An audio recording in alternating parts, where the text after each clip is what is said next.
अस्सलामुअलैकुम दोस्तों, मेरा नाम है Kashif. Welcome to my channel scary night stories Urdu. दोस्तों, उम्मीद करता हूँ कि आप सभी लोग खैर खैरियत से होंगे। दोस्तों, बहुत टाइम के बाद मैं आप लोगों के लिए एक बहुत ही खौफनाक हॉरर स्टोरी लाया हूँ। ये स्टोरी बहुत ही क्रीपी होने वाली है, लेकिन आप लोग अगर हमारे चैनल पर नए हैं तो सबसे पहले हमारे चैनल को सब्सक्राइब कीजिए और साथ में बेल आइकन को प्रेस कर लीजिए। इससे होगा ये कि हमारी न्यू हॉरर स्टोरी आने वाली सबसे पहले आपके पास पहुँचेगी। तो चलिए बिना किसी टाइम वेस्ट किए इस कहानी को शुरू करते हैं। मेरा नाम जेडी है, पूरा नाम जो भी हो, मगर लोग मुझे इसी नाम से जानते हैं। मैं पेशे से कुछ भी हूँ, पर असल में मुझे दिल से मछली पकड़ना बहुत ही पसंद है। नदी, झील, तालाब, जहाँ पानी हो, मेरी रूह खींचकर वहाँ चली जाती है। मेरी जिंदगी की सबसे सुकून भरी यादें बस इसी शौक से जुड़ी हैं। पर उसी शौक ने एक दिन ऐसा खौफ दिया जिसने मेरी रूह हमेशा के लिए बदल दी। ये वाकया कुछ महीने पुराना है। उस दिन मेरा सबसे अच्छा दोस्त माइकल मेरे साथ था। वो भी उतना ही जुनूनी मछुआरा था जितना कि मैं। हम दोनों ने ही डिसाइड किया कि इस बार मछली पकड़ने के लिए किसी ऐसी जगह चलें जहां कोई और ना हो। एकदम जंगली इलाका और सुनसान और इंसानी आवाज से कोसों दूर। और ऐसा ही एक दलदली इलाका था, लुजियाना के एक गहरे जंगलों के बीच। वो बसंत का मौसम था। हवा बिल्कुल हल्की ठंडी थी और पानी उससे भी ज्यादा ठंडा था। पर मौसम में एक रोमांच था और उसी रोमांच ने हमें खींच लिया। हम झील के बीचों बीच उस जगह पहुंचे जहां पानी ठंडा और दलदली था। दलदल की घनी घास दोनों तरफ दीवारों जैसी खड़ी थी। इतनी शांति थी कि कहीं दूर कोई पंछी भी पंख फड़फड़ाए तो उसकी आवाज कानों के अंदर तक पहुंच जाती थी। हमने बियर की 2 बोतलें खोली और चुपचाप मछलियों का इंतजार करने लगे। कुछ ही देर के बाद माइकल की फिशिंग रॉड में एक जोरदार झटका लगा। वो झुककर फिशिंग रॉड को मजबूती से पकड़ने लगा और इसी जल्दबाजी में उससे एक बहुत बड़ी गलती हो गई। उसकी जैकेट की जेब में रखा उसका महंगा फोन धीरे से फिसला और छपाक से सीधा कीचड़ से भरे काले पानी में गिर गया। उसके चेहरे पे मानो किसी ने तमाचा मार दिया हो। वो चिल्लाया, ओ तेरी मेरा फोन। अबे यार, हजारों का नुकसान हो गया। उसके लिए वो फोन सिर्फ पैसा नहीं था, उसमें उसकी नौकरी के दस्तावेज, तस्वीरें, डेटा और सब कुछ था। उसने कहा कि अगर फोन खोया हुआ मान लिया जाए तो कंपनी पैसा नहीं देगी, पर अगर फोन मिल जाए, भले वो खराब ही न क्यों हो, तो इंश्योरेंस का पैसा मिलने की उम्मीद भी है। उसने मुझसे कहा, जेडी चलना फोन ढूंढते हैं यार प्लीज। मैंने नीचे काले पानी की तरफ देखा। वो पानी बिल्कुल गाढ़ा था, ये मानो बिल्कुल किसी गाड़ी चाय जैसा। 1 इंच भी अंदर नजर नहीं जा रही थी। दलदल की गहराई 4-5 फुट तो होगी ही। मैंने उससे कहा, अबे पागल है क्या, अब वो फोन कहाँ मिलने वाला है। पर माइकल जिद्दी था। उसने फौरन अपने जूते उतारे और पैंट ऊपर चढ़ाई और धीरे धीरे उस गाढ़े पानी में उतर गया और अपने फोन को ढूंढने लगा। मैंने कहा, बी केयरफुल माइकल, पानी में खतरनाक चीजें भी हो सकती हैं। पर वो धीरे धीरे उस पानी का तल खोजने लगा। कुछ पल सब शांत रहा, इतना शांत कि मैं अपनी धड़कन की आवाज भी सुन पा रहा था। तभी अचानक एक जोरदार सी आवाज आई। वो एक दर्द भरी चीख थी। मैंने फौरन माइकल की तरफ देखा। माइकल जोर जोर से चीख रहा था। उसकी बॉडी एक झटके से आगे की तरफ गिरी और वो पूरा का पूरा उस गाढ़े पानी में समा गया। एक पल वो मेरे सामने था और अगले ही पल एकदम गायब। ये देखकर मेरी रूह कांपने लगी। मैंने चीखकर उसका नाम पुकारा, माइकल, माइकल। कुछ सेकंड बाद वो गंदे कीचड़ में लिपटा हुआ, हाफता हुआ, सांसें बटोरता हुआ ऊपर आया। उसकी आंखों में आतंक भरा था, मानो जैसे उसने मौत को छू लिया हो।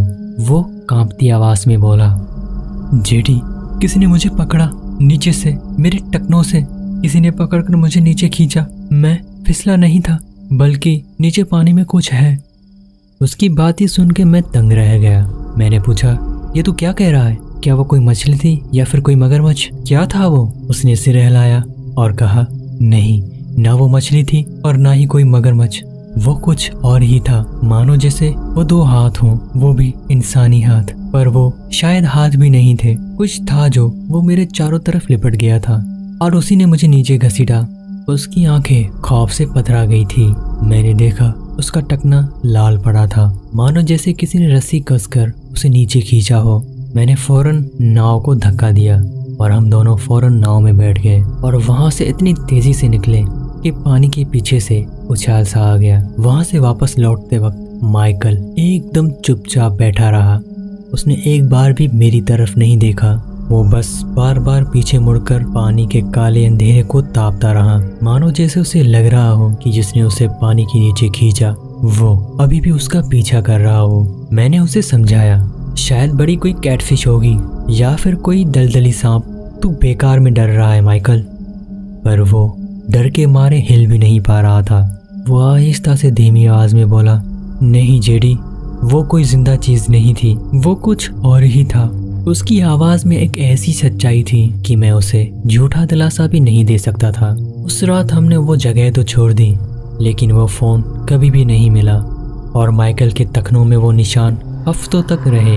उसके बाद मैंने इंटरनेट पे ये चीज़ देखी, दलदल के खौफनाक चीज़ों के बारे में पढ़ा, अजीब चीज़ें और गायब लोग। मुझे बहुत कुछ मिला सिवाय एक पंक्ति के जो अभी भी मेरी रूह में बैठी हुई है। वो डाउट था, दलदल सिर्फ पानी नहीं, वो उन चीज़ों की कब्र है जिन्हें इंसान बिल्कुल भूल चुका है पर जो अब भी इंतज़ार कर रही हैं। इस डाउट का सिर्फ एक ही मतलब था कि ज़रूर उस दलदल में कुछ ऐसा था जिसकी हम सोच भी नहीं कर सकते, कुछ ऐसा जो उस दिन माइकल को मारकर खा जाता। उस दिन के बाद माइकल ने कभी भी अपना पैर गंदे पानी में कभी भी नहीं रखा। वो आज भी दलदल का नाम सुनकर कांप उठता है और मैं हर बार जब काली झील या दलदल के पास जाता हूँ तो अपने कदम रोक लेता हूँ। कुछ चीज़ें सिर्फ सोचने से समझ आती हैं और समझ लेने के बाद और पहले जैसी गलती दोबारा नहीं दोहराई जाती, क्योंकि पानी सिर्फ ऊपर से शांत होता है। पानी के नीचे क्या छुपा है ये सिर्फ गॉड ही जानता है। तो दोस्तों बढ़ते हैं एक और हॉरर स्टोरी की तरफ।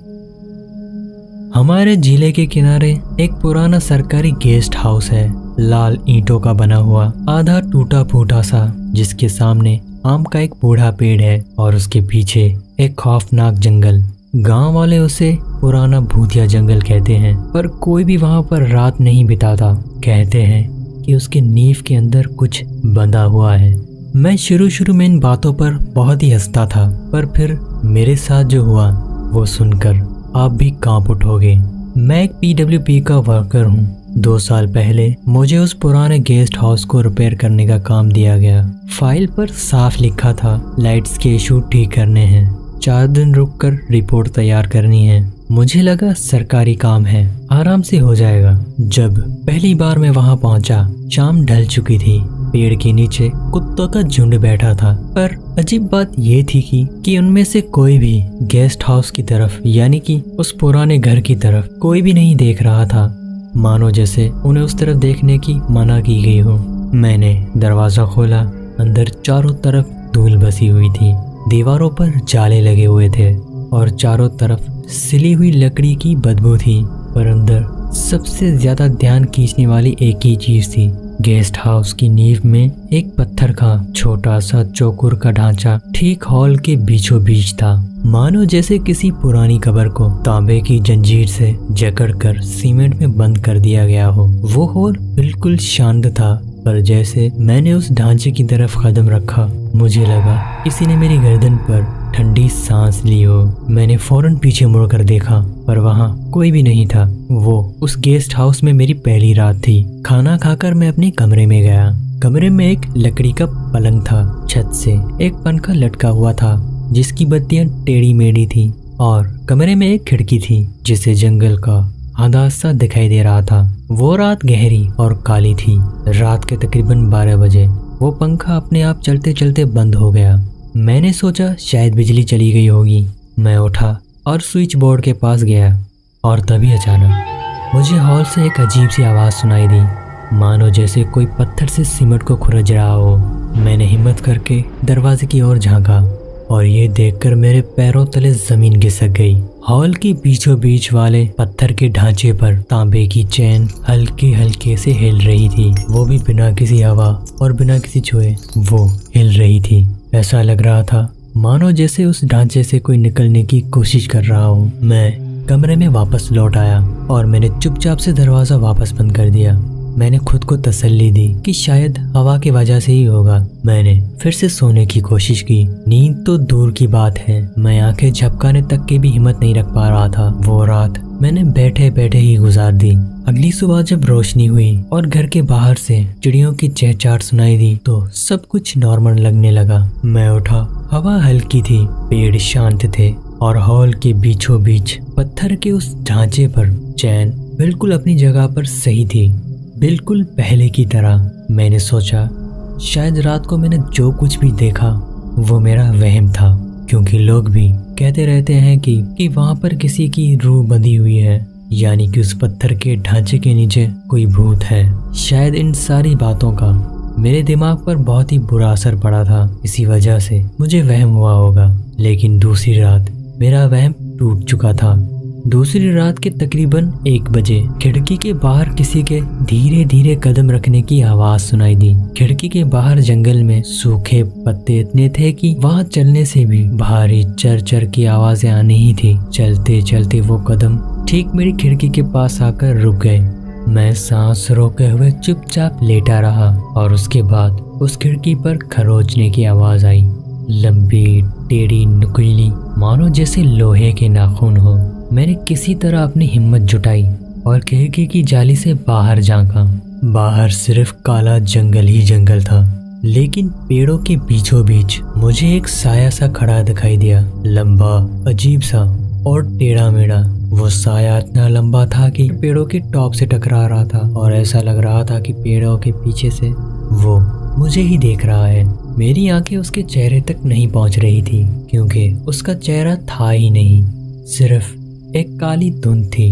मैं फौरन खिड़की से पीछे हट गया और उसी टाइम पर कमरे के बाहर से मुझे धीमे से किसी के खुसफुस करने की आवाज सुनाई दी, मानो जैसे कोई कह रहा हो कि मुझे बाहर निकालो। ये वही आवाज थी जो मेरे दादाजी किस्सों में बताया करते थे, जैसे कोई जिन या भूत जंजीरों से जकड़ा हो और आजाद होने के लिए झटपटा रहा हो। वो पूरी रात मैंने रोशनी जलाकर बिताई। अगली सुबह गांव वाले मजदूर आने वाले थे उस इमारत की बिजली ठीक करवाने। जैसे ही मैंने गेस्ट हाउस का नाम लिया, उनके चेहरे ही उतर गए। गांव का एक बुजुर्ग बोला, साहब वहाँ कोई बिजली खराब नहीं है, वहाँ उस इमारत के नील के नीचे एक जिन बंधा हुआ है साहब। आज से तकरीबन 50 साल पहले एक बाबा ने वहाँ पर उसे बंधा था, पर अब उसकी ताकत बढ़ रही है साहब। उसका बंधन वो ढीला हो रहा है। मैंने पूछा, पर ऐसा क्यों? बुजुर्ग ने कहा, क्योंकि साहब इस बार तुम वहाँ अकेले रुके हुए हो। उस जिन को जिस भी इंसान की परछाई पसंद आती है वो उसी के ही पीछे लग जाता है। अच्छा होगा साहब तुम उस जगह को छोड़कर कहीं चले जाइए। उस बूढ़े की ये बात सुनकर मेरे रोंगटे खड़े हो गए, लेकिन वो मेरी सरकारी नौकरी थी। अगर मैं इसे ऐसे ही छोड़कर चला जाता तो शायद मेरी नौकरी ही चली जाती। लेकिन उस रात मैंने सोच लिया था कि इस गेस्ट हाउस में नहीं रुकूंगा, पर यह मेरी सोच थी कि मुझे वहां पर 4 दिन बिताने ज़रूरी थे, क्योंकि मुझे रिपोर्ट भी तैयार करनी थी। इसीलिए मजबूरन मुझे वहां रुकना पड़ा। और उसी तीसरी रात गेस्ट हाउस के बीचों बीच रखे चौकोर ढांचे पे लोहे के चैन की पहली बार तेज आवाज आई, मानो जैसे उसके अंदर से कोई बाहर निकलने के लिए अपनी पूरी ताकत लगा रहा हो। मैं फौरन अपने कमरे से बाहर निकलकर फौरन हॉल में भागा और मैंने देखा चैन पर ताजे नाखूनों की खरोंचें थी, सीमट पर हल्का सा दरार का निशान। अचानक हवा ठंडी सी हो गई और मेरी सांसें मेरे सीने में जमने लगी। उस हॉल में डर का एक अलग ही माहौल बनने लगा और उसी टाइम पर मेरे पैरों के नीचे से नींव के अंदर से किसी की घुटी हुई चीख सुनाई दी, मानो जैसे कोई जिंदा हो और उस जमीन के नीचे दफन हो और रो रहा हो। मैं वहां से फौरन भागकर अपने कमरे में आया। मैंने दरवाजा बंद किया और पलंग पर जाकर बैठ गया, बिल्कुल किसी डरे हुए बच्चे की तरह। अब दीवारों पर साए हिल रहे थे। वो साया मेरा नहीं बल्कि किसी और का था। वो साया दीवारों से होते हुए ऊपर छत पर चलने लगा। डर के मारे में बेजान सा होने लगा। मेरा जिस्म फ्रीज हो गया था और वो साया बिल्कुल मेरे पास आकर मेरे सामने खड़ा हो गया और फिर मेरे कान के पास आकर बोला, मुझे आज़ाद करो। डर के मारे मेरा पूरा जिस्म पसीना पसीना हो गया। उस वक्त मेरी आंखों से आंसू आने लगे। मुझे लगा कि मैं बस मरने वाला हूँ। वो रात भी मैंने डरते डरते गुजार दी। मुझे उस गेस्ट हाउस के अंदर जिंदा भी रहना था और अपनी नौकरी भी बचानी थी। मैंने सोचा मैंने 3 रातें तो कैसे भी करके गुजार ली, चौथी रात गुजार कर मैं वहाँ से वापस भाग जाऊंगा। जैसे तैसे मैंने चौथा दिन गुजारा और फिर चौथी रात आई। चौथी रात मैंने फैसला किया कि ये आखिरी रात है, कल सुबह यहाँ से निकल जाऊंगा।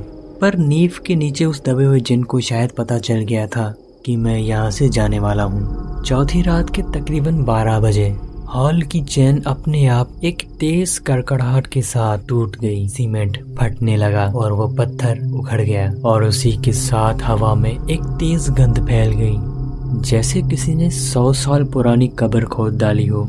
फिर मेरे कमरे का दरवाजा अपने आप ही खुल गया और फिर जो मैंने देखा वो देखकर मेरी रूह कांप गई। हॉल के बीचों बीच एक काला खौफनाक साया खड़ा था। वो साया मानो जैसे किसी राख का बना हो। उसके हाथ पैर तो थे पर चेहरे की जगह बस एक काला धब्बा था। वो साया धीरे धीरे मेरी तरफ बढ़ा। हर कदम पर फर्श पे निशान पड़ रहे थे। उसके जिस्म से राख नीचे झड़ रही थी। जैसे जैसे चलता हुआ वो मेरे कमरे के करीब आ रहा था, वैसे वैसे मेरे कमरे में सड़न की बदबू फैलती जा रही थी। मैंने फौरन अपने कमरे का दरवाजा बंद कर दिया, लेकिन फिर भी वो उस बंद दरवाजे की दरारों से बीच में से सरकता हुआ अंदर आ गया। वो धीरे धीरे मेरे करीब बढ़ रहा था। मैं हिम्मत करके दरवाजे की तरफ भागा। मैंने फौरन दरवाजा खोला और उस गेस्ट हाउस से बाहर भाग गया। गेस्ट हाउस से बाहर निकलकर मैंने पलटकर गेस्ट हाउस की तरफ देखा। वो काला खौफनाक साया उसी दरवाजे पर खड़ा था।